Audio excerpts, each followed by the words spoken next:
ওই যে এখন একটা ছবি বের হয়েছে, এই সব কিছুর উপর একজন স্রষ্টা নাই, পশ্চিমারা বলবে নাই, এটা এমনি এমনি একটা বিগ ব্যাং এর মাধ্যমে সৃষ্টি হয়েছে।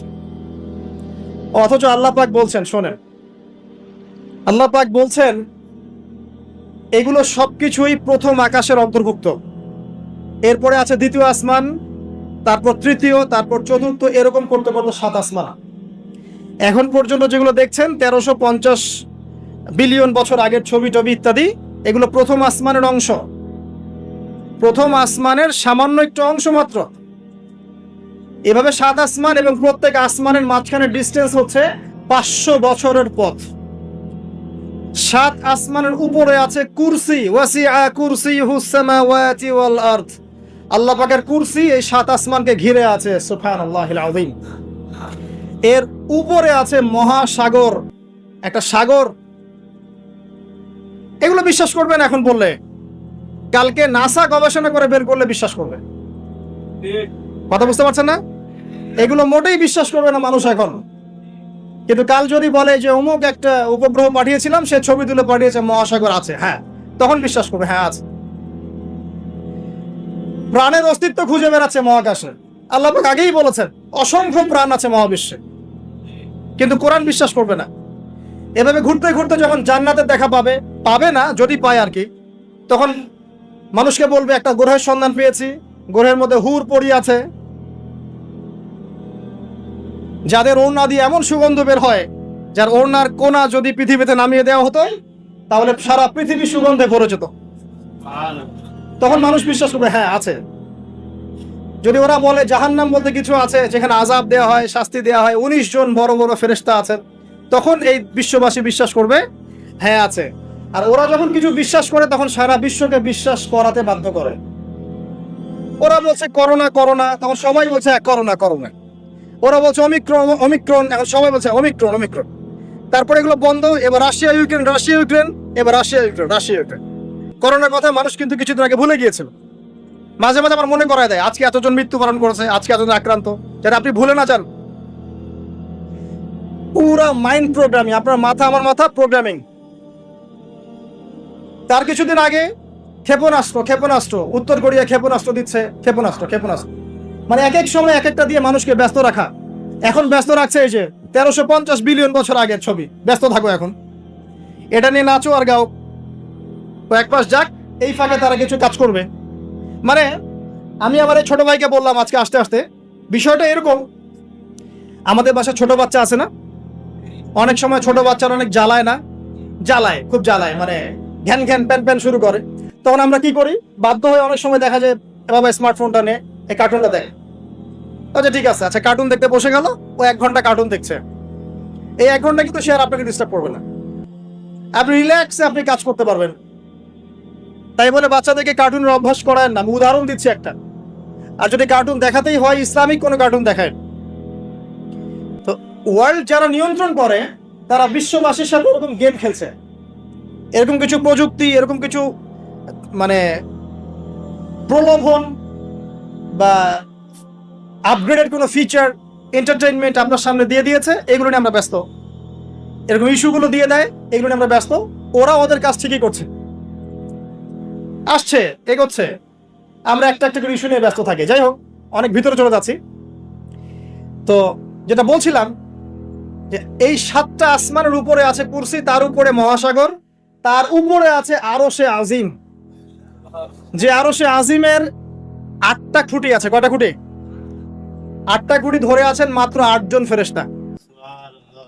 সূরা হাক্কার মধ্যে এটা আছে। কোন সূরা? হাক্কা। এই 8 জন ফেরেশতা এটাকে বহন করে কিয়ামতের দিন নিয়ে আসবেন। সুবহানাল্লাহ। তাদের শক্তি চিন্তা করেন। আর একজন ফেরেশতার ফুৎকারে এই যে দেখছেন গ্যালাক্সির পর গ্যালাক্সি হাবিজাবি সব ধ্বংস হয়ে যাবে। একজন ফেরেশতার ফুৎকারের মাধ্যমে ধ্বংস হয়ে যাবে। এরপরেও আল্লাহ বলছেন আফালা তুমিনুন আফালা ইউমিনুন, এরপরেও কি তোমরা ঈমান আনবে না?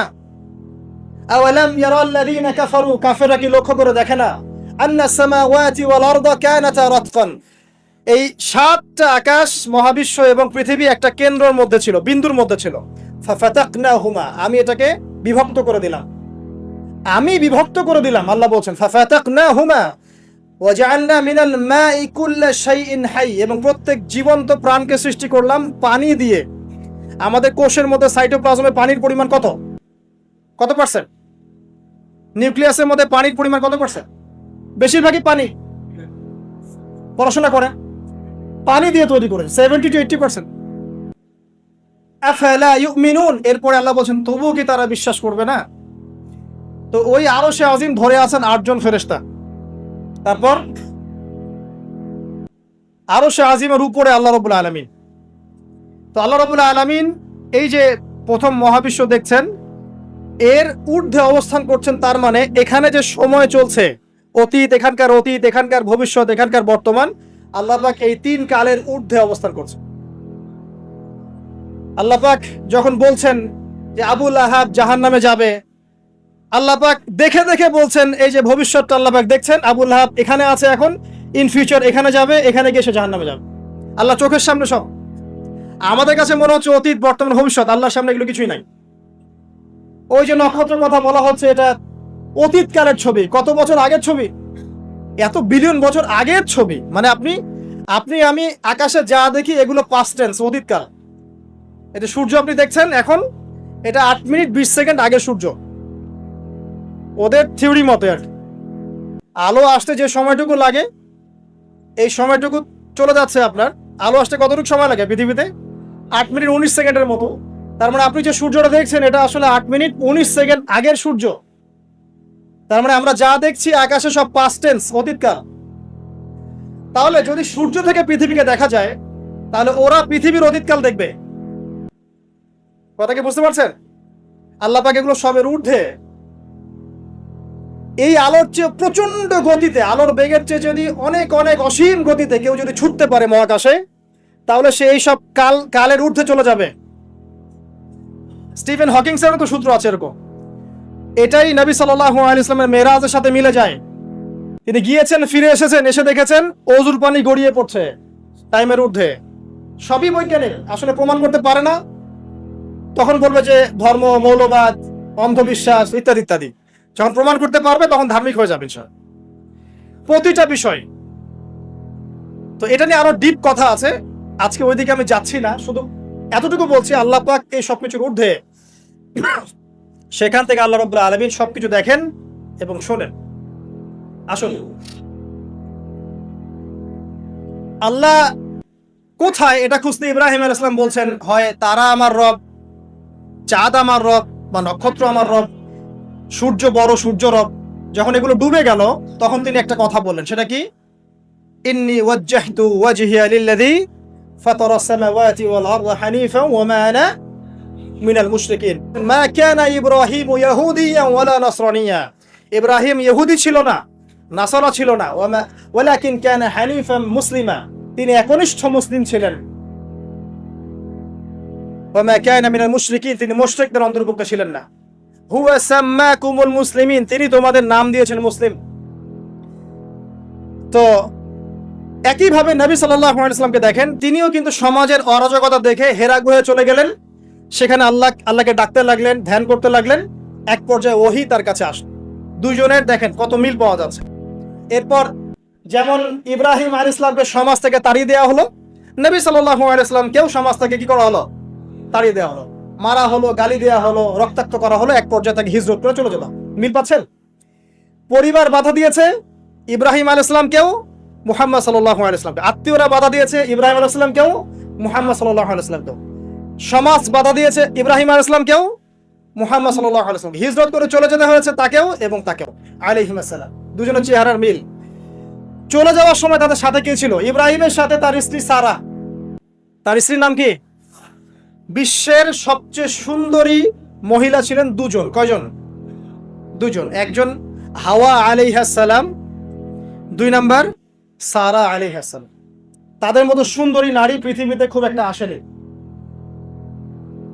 এই ওয়াজটা আবার আপনার বউকে শোনায়েন না, রাগ হয়ে যান। তাকে গিয়ে বলবেন, বিশ্বের সবচেয়ে সুন্দর মেয়ে তুমি, আমার চোখে তুমি সবচেয়ে সুন্দর। যদি কন্ট্রোল করতে চান, খালি প্রশংসা আর প্রশংসা। নিন্দা করতে গেলেই সমস্যা, নিন্দা করতে গেলেই বেঁকে বসে যান। খালি প্রশংসা। তুমি অনেক সুন্দর, তোমার রান্না অনেক সুন্দর, তোমার রুচি অনেক ভালো, তুমি আছো বলেই আমার সব কাজ সুন্দর হচ্ছে। শুধু প্রশংসা। দেখবেন যে সব সুন্দর মতো চলছে, ঘুড়ি উঠছে আকাশে সুন্দর। আর যদি টানা হেঁচড়া শুরু করেন, তাহলে ওই যে মাঞ্জা দিতেন না আপনারা, ঘুড়ি ঘুড়ি কেটে চলে যাবে। আর অন্য আরো ঘুড়ি যদি আকাশে থাকে, তাহলে ওই ঘুড়ি ঘুড়ি ম্যাচটাকে কেটে চলে যাবে। কথা কি বুঝতে পারছেন? বোঝেন বোঝেন। যাই হোক, এখন কিন্তু এই সময়টা চলছে, প্রত্যেক ঘরে ঘরেই ফিতনা, আর প্রত্যেক ঘরে ঘরেই পরকীয়া। অতএব হৃদ্যতা ভালোবাসা বজায় রাখার চেষ্টা করতে হবে। আল্লাহ পাক তৌফিক দান করুন, আমিন। হিজরতের সময় তাদের দুইজনের সঙ্গী হচ্ছেন তাদের স্ত্রীরা। দেখেন, শুরু থেকে নবী সাল্লাল্লাহু আলাইহি ওয়াসাল্লামের পাশে ছিল তার স্ত্রী খাদিজা রাদিয়াল্লাহু আনহা, এবং ইব্রাহিম আলাইহিস সালামের পাশে তার স্ত্রী সারা আলাইহিস সালাম। আর খাদিজা রাদিয়াল্লাহু আনহার অবদান সম্পর্কে তিনি বলছেন যে আমার কথা যখন কেউ শুনতো না, তখন খাদিজা আমার উপর ঈমান এনেছিল। অতএব তোমরা তাকে নিয়ে ভালো মন্দ বলো না। আর খাদিজা রাদিয়াল্লাহু আনহা সেই মহিয়সী নারী যাকে জিবরাইল আলাইহিস সালাম সালাম দিয়েছেন, এবং তার জন্য জান্নাতে এমন একটা ঘর নির্মাণ করা হয়েছে যেই ঘরের মধ্যে কোনো শোরগোল নাই, কোনো রকমের শব্দ দূষণ নাই, সুকুন আর সালাম, পিস। আমাদের মা বোনদেরকে আল্লাহ পাক খাদিজা রাদিয়াল্লাহু আনহার মতো বানিয়ে দিন, আমিন। এবার হিজরত তাকেও করতে হলো। তিনি করলেন মদিনায় সাল্লাল্লাহু আলাইহি ওয়াসাল্লাম, আর ইব্রাহিম আলাইহিস সালাম কোথায় করলেন? না, প্রথমে ফিলিস্তিনে। কোথায়? ফিলিস্তিনে। শাম দেশ বলা হয় ফিলিস্তিনকে। সেখানে গিয়ে যাওয়ার পথে একটা ঘটনা, যাওয়ার পথে একটু দাঁড়াই, যাওয়ার আগে একটা ঘটনা ঘটেছে, তারপর একটা ঘটনা। যাওয়ার আগে ঘটনা কি? সমাজের লোকজন মূর্তি পূজা করছে, সূরা আম্বিয়ার মধ্যে আছে। আমি শর্ট করছি, নাহলে সময় বেশি লাগবে। সূরা আম্বিয়ার মধ্যে আছে, লোকজন শিরক করছে। ইব্রাহিম আলাইহিস সালাম বলছেন, মা হাদিহি তামাসিলুল্লাযী আনতুম লাহা আকিফুন, এইসব কি সব মূর্তি তোমরা পূজা করো, যারা শোনেও না এবং উপকারও করতে পারে না, অপকারও করতে পারে না। তখন তার কওম তাকে বলছেন, তুমি কি আমাদের সাথে ঠাট্টা মশকরা করছো না, তোমার কাছে কোনো সত্য আছে? তখন ইব্রাহিম আলাইহিস সালাম বলছেন, তোমরা চলে গেলে আমি এদের ব্যাপারে ব্যবস্থা নিব। যখন তারা চলে গেল, ইব্রাহিম আলাইহিস সালাম এই সবগুলো মূর্তিকে ভেঙে ফেললেন, ইল্লা কাবীরাম মিনহু, শুধু বড় মূর্তিটা বাদ দিয়ে। তারা ফিরে আসলো, এসে দেখলো যে মূর্তি ভাঙা। কে ভাঙলো? মান ফাআলা হাদা বিআলিহাতিনা, আমাদের উপাস্যদের সাথে এই কাজ কে করেছে? একজন বলল, হয়তোবা সে ব্যক্তি করেছে, ইউকালু লাহু ইব্রাহিম, যার নাম ইব্রাহিম।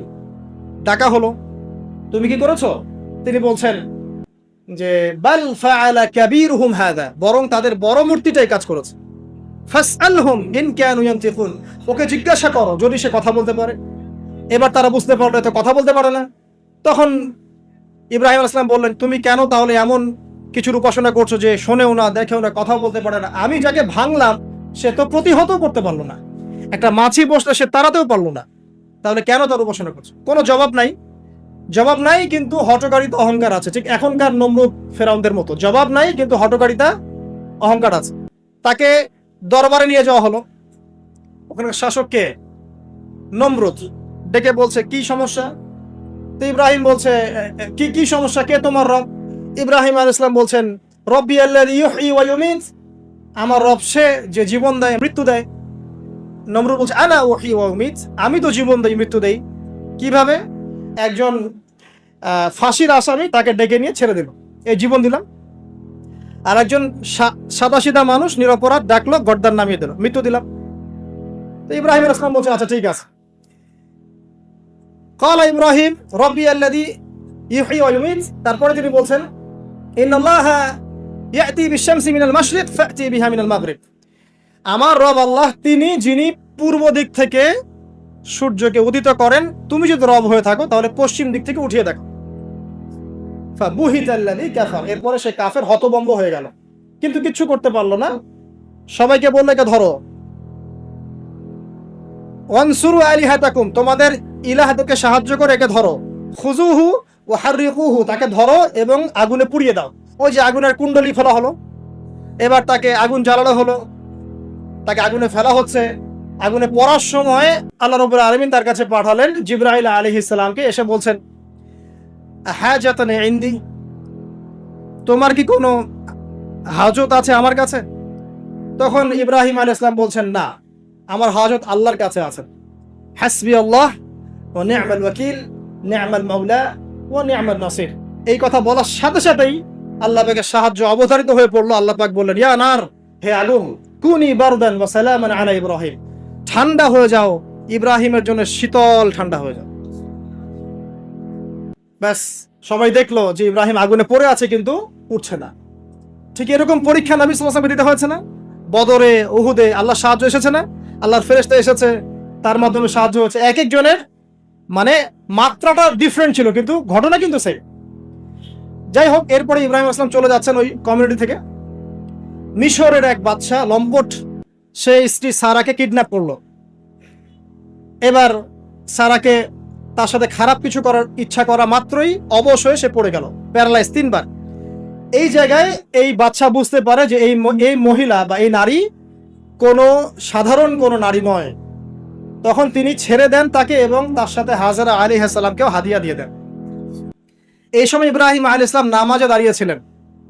যখন তার স্ত্রী বিপদে পড়েছে এবং তিনি বিপদে পড়েছেন, তখন তিনি নামাজে দাঁড়িয়ে গিয়েছেন, ঠিক নবী সাল্লাল্লাহু আলাইহি ওয়াসাল্লামের মতো। তিনি বলতেন, যখনই আমি উদ্বিগ্ন হই তখনই নামাজে দাঁড়িয়ে যাই। আমরা যদি কোনো বিষয়ে টেনশনে পড়ি, উদ্বিগ্ন হই, তাহলে একটাই কাজ করবেন, নামাজে দাঁড়াবেন। সিগারেট ধরানোর দরকার নাই, টেনশনে স্মোক করার দরকার নাই, ড্রাগস নেওয়ার দরকার নাই, একটা মিউজিক ছেড়ে দেওয়ার দরকার নাই। নামাজে দাঁড়িয়ে যান, আল্লাহ পাক আপনার টেনশন দূর করে দিবেন ইনশাআল্লাহ তাআলা।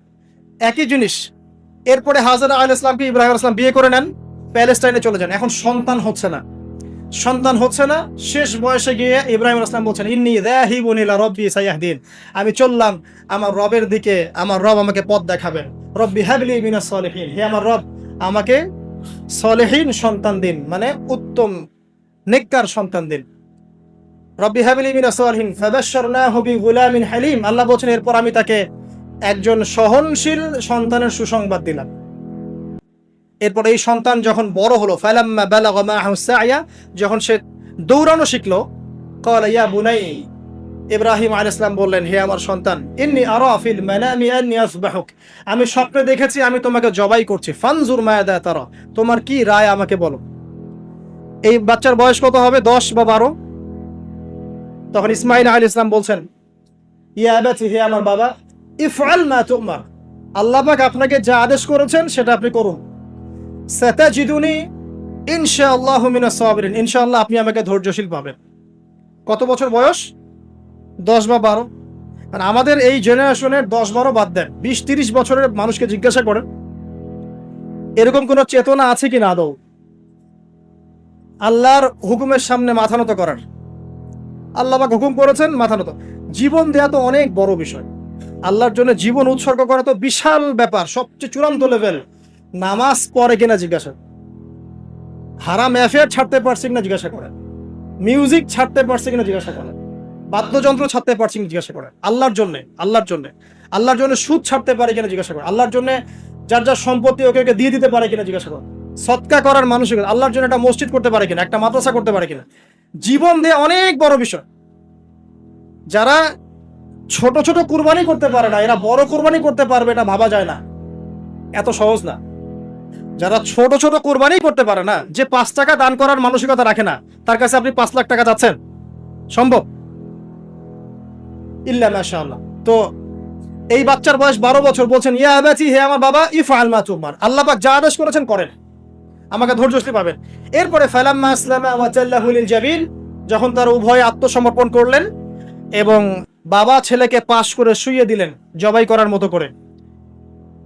ওয়ানাদাহু ইয়া ইব্রাহিম, আল্লাহ বলছেন, আমি ইব্রাহিমকে ডাকলাম, হে ইব্রাহিম, কদ সাদ্দাকতা রুয়া, তুমি তোমার স্বপ্নকে সত্যি করেছো। কদ সাদ্দাকতা রুয়া ইন্না হাদা লাহুয়াল বালাউল মুবিন, এটা ছিল একটা স্পষ্ট পরীক্ষা।